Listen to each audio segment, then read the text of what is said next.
पलकें मूंदा और भीतर देखना प्रारंभ कर दिया। अंतस की धारा है ये, और पाने के बाद भी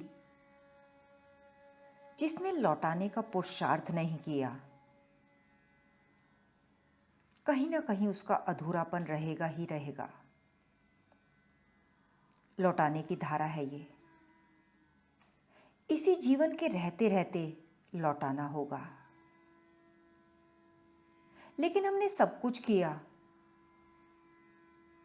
जो कुछ भी किया सब व्यर्थ किया। बस वही नहीं किया जो करने लायक था। लगातार भीतर को वॉच करना, जो भी हो रहा है, कहीं दखल नहीं देना, माइंड के प्रति जागना। मैं माइंड नहीं हूं, मैं मन को देखने वाला दृष्टा। मैं स्वाभाविक रूप से इसका मालिक हूं, परंतु मैं गुलाम बन बैठा। मालूम नहीं था, किसी ने बताया या जताया भी नहीं। मैं कौन था, कैसा था, क्या था, कहां था, मुझे मालूम ना था। इसीलिए दुखों ने मुझे घेर लिया। हर पल एंजाइटी, टेंशन, बहुत नेगेटिविटी हर पल छाई रहती है। माइंड हमेशा भयभीत, डरा डरा रहता है, घबराता है, क्योंकि हम अपना आप गवा बैठे, हम अपनी एग्जिस्टेंस खो बैठे। हमने माइंड के हाथ सब कुछ दे दिया। ईगोइस्टिक स्टेट हमारी, भीतर माइंड ने पूरी तरह अंधकार जमा दिया। तुम्हारे हाथ में क्या लगा? यहां कुछ हाथ नहीं लगने वाला। हमें अपना ही कुछ मालूम नहीं है। हम सुबह क्या हैं, शाम को क्या है। हम तो अपने अभिमान में डूबे हैं। हम थोड़ी देर अंतस की धारा में अपने को संवारें, अपने को सुधारें। ध्यान रहे, बहुत जल्दी किसी के मत हो जाया करो। किसी के मत होना, तुम्हें तो पराया होना है, तुम्हें किसी का नहीं होना है। अरे तुम्हें तो अपना ही नहीं होना है, तुम किसी और के कैसे हो बैठे? तुम्हें तो बहुत दूर जाना है। तुम कैसे अपने घर का पता बता रहे हो? उड़ना तुम्हें आकाश में है, और घर हम केचुए की तरह बना रहे हैं। थोड़ी सी मिट्टी खोदी और घुस गए उसमें। हृदय हमारा पुकारता है आकाश, और स्वभाव है हमारी उड़ान। लेकिन उड़ान भरने से पहले अपने को, अंतस को जानना बहुत जरूरी है। बहुत गहराई से झांकना, मैं, माई सेल्फ। इसके ऊपर 5 लेयर्स। सबसे ऊपर अन्नमय कोश, जो दिखाई दे रहा है, फिजिकल बॉडी, जो अन्न से बनती है। तुम्हारे सारे ऑर्गन्स, हाथ, पैर, मुंह, गर्दन, जो दिखाई दे रहे हैं। इसके अलावा जो दिखाई नहीं दे रहे हैं, तुम्हारे हार्ट, किडनी, लंग्स, ब्रेन, सब कुछ फिजिकल बॉडी में आता है। योग के अनुसार मानव का अस्तित्व 5 भागों में बटा है, जिन्हें पंचकोश कहते हैं। बहुत गहरा संबंध है इनका एक दूसरे से। ये एक दूसरे को प्रभावित करती और होती हैं। अन्नमय कोश प्रथम कोश, जहां आत्मा स्वयं को अभिव्यक्त करती रहती है।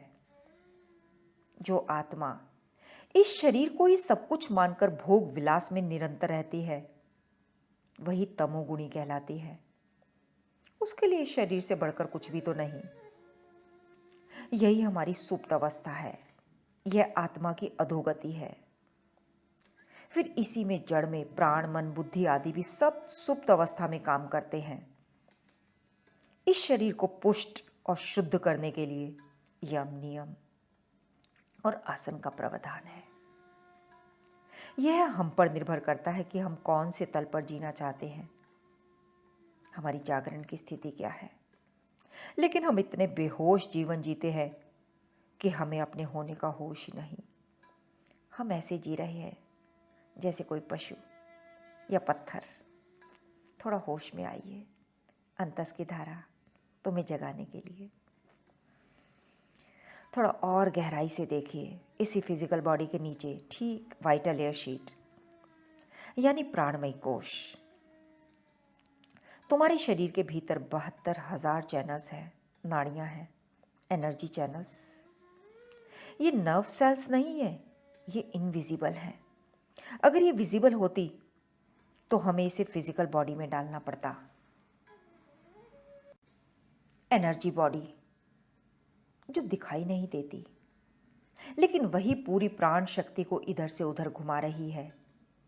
ये 5 प्रकार के प्राण, प्राण अपान व्यान उदान समान, एयर को अच्छी तरह चैनलाइज कर रहे हैं, जिससे ह्यूमन बॉडी परफेक्ट काम कर रही है। हमारा ह्यूमन बीइंग इसीलिए तो चल रहा है कि भीतर कुछ करंट निरंतर चल रहा है, और यही करंट है वाइटल एयर शीट जो प्राणों से बना है। प्राण को देखने में मन लग रहा है क्या? अपना विश्लेषण कीजिए। मानसिक और शारीरिक रूप से स्वस्थ मनुष्य यदि पूर्ण श्वास लेता है तो उसका प्राणमय कोश बहुत अच्छी अवस्था में रहता है। प्राणायाम के अभ्यास से लगातार प्राणमय कोश को स्वस्थ रखा जा सकता है, लेकिन थोड़ी देर इसमें मन को फोकस करना होता है।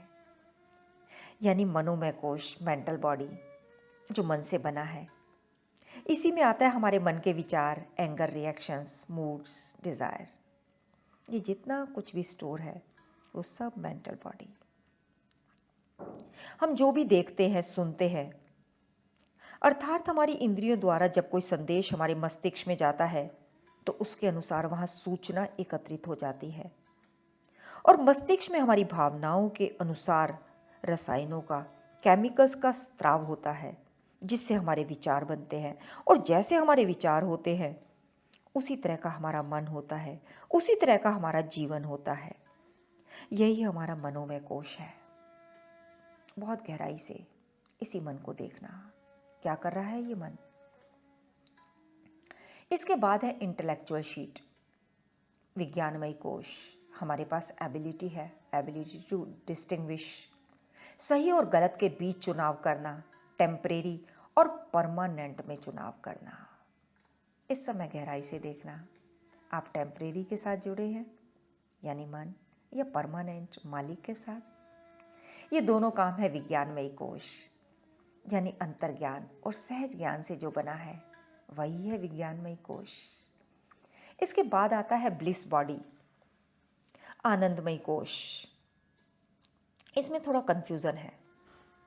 कई बार आनंदमय कोश को ही आत्मा समझ लिया जाता है। जब हम इसे बॉडी कह रहे हैं तो इसे आत्मा कैसे कह सकते हैं? ध्यान रहे, जिन जिन चीजों से तुमने इक्वेशन सेट की कि ये चीजें मुझे जॉय देती हैं, मुझे हैप्पीनेस मिलती है इनसे, वो सारी इक्वेशन हमारी आनंदमयी कोश में स्टोर हो जाती हैं। मान लीजिए तुमने किसी के साथ चीटिंग की और तुम्हें मजा आया, तुमने झूठ बोला, तुमने उस पल को एंजॉय किया कि किसी को पता नहीं चला मैंने झूठ बोला, तो समझ लेना कि वो इक्वेशन ब्लिस शीट में सेट हो गई है। और जैसे जैसे हम भीतर की ओर ट्रैवल कर रहे हैं, बात सूक्ष्म हो रही है। सूक्ष्म यानी व्यापक। फिजिकल बॉडी से सूक्ष्म है प्राण, लेकिन जितना सूक्ष्म है उतना अधिक व्यापक।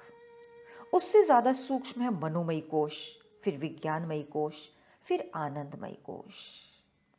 लेकिन अब होता क्या है, मान लो तुमने ब्लिस शीट में इक्वेशन डाल दी कि ज्यादा खाने में मजा आता है। अब जिसका जितना ज्यादा फैलाव है, जो जितना व्यापक है, वो उतना ज्यादा तुम्हें इन्फ्लुएंस करेगा, प्रभावित करेगा। गहराई से देखना भीतर, कितने प्रभावित हो रहे हो इस ब्लिस शीट से, ध्यान से समझना होगा। इन्हीं 5 बॉडी से बनते हैं हमारे स्थूल, सूक्ष्म और कारण शरीर। फिजिकल बॉडी को ही स्थूल शरीर कहा जाता है, और इन तीनों को मिलाकर एयर, माइंड एंड इंटेलेक्ट, ये कहलाता है सूक्ष्म शरीर।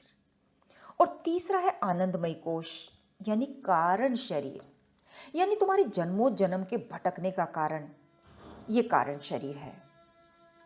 ध्यान रहे तुम्हारे जीवन का हर कार्य आनंदमयी कोश से प्रेरित होता है। तुमने जहां भी खुशी मानी, आनंद माना, मान लो सत्संग में, योगा में, मेडिटेशन में मजा आया, आनंद माना, लेकिन एक बार स्टोर होने से काम नहीं चलेगा। उसके लिए हमें बार बार योग में उतरना होगा।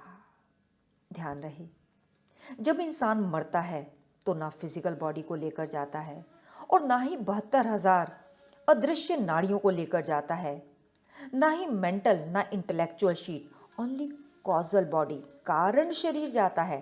कारण यानी शरीर में जो जो भी डेटा तुमने स्टोर किया उसमें से वो वापस फिजिकल बॉडी बना लेता है, मेंटल शीट और इंटेलेक्चुअल को बना लेता है। ध्यान रहे, इसी से इंसान के भीतर 3 गुण आते हैं, सत्व, रजस और तमस। और प्रकृति का ये नियम है द्वैत। जहां एक आया वहां दूसरे को आना पड़ेगा।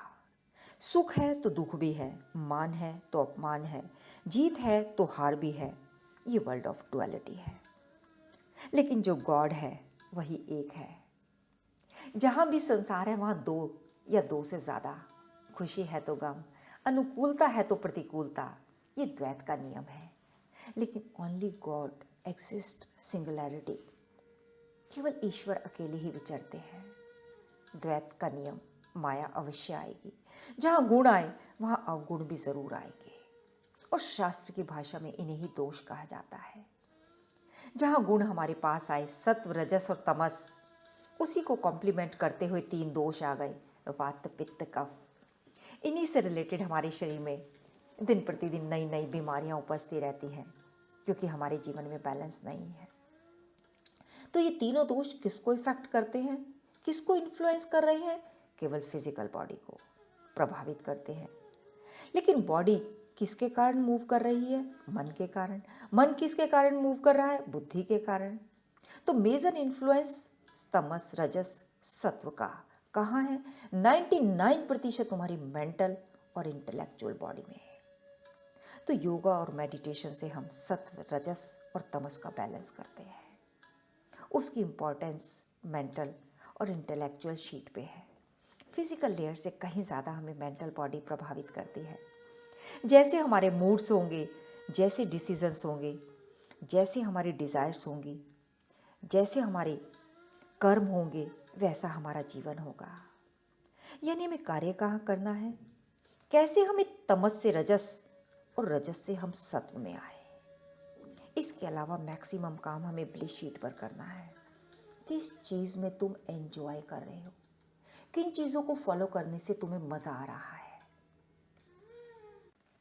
लेकिन वास्तव में इस पर काम नहीं किया जा सकता। Basically it is a result. यानी काम कहाँ करना है? सिर्फ मेंटल बॉडी और इंटेलेक्चुअल बॉडी पर। ब्लिस बॉडी के बाद आता है आई यानी self, my self is equal to soul.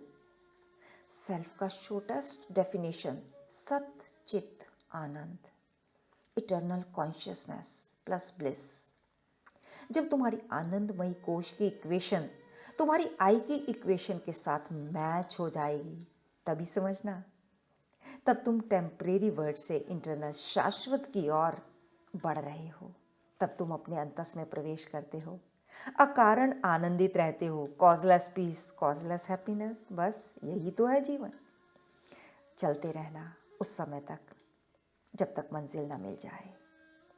खुद पर विश्वास किसी और से ज़्यादा आपका खुद का होना चाहिए। बस मरने से पहले एक बार खुल के जी लेना, इसी को कहा जाता है जिंदगी से इश्क कर लेना। लगातार अपने आप को वॉच करना। लाइफ आपको वो नहीं देगी जो आपको चाहिए, लाइफ आपको वो देगी जिसके आप काबिल हो। अपनी काबिलियत को इम्प्रूव करना है, अंतस की धारा में लगातार बेहतर होना है। जागे रहना, होश में रहना, नेक्स्ट वॉल्यूम तक इंतज़ार के पलों में रहना।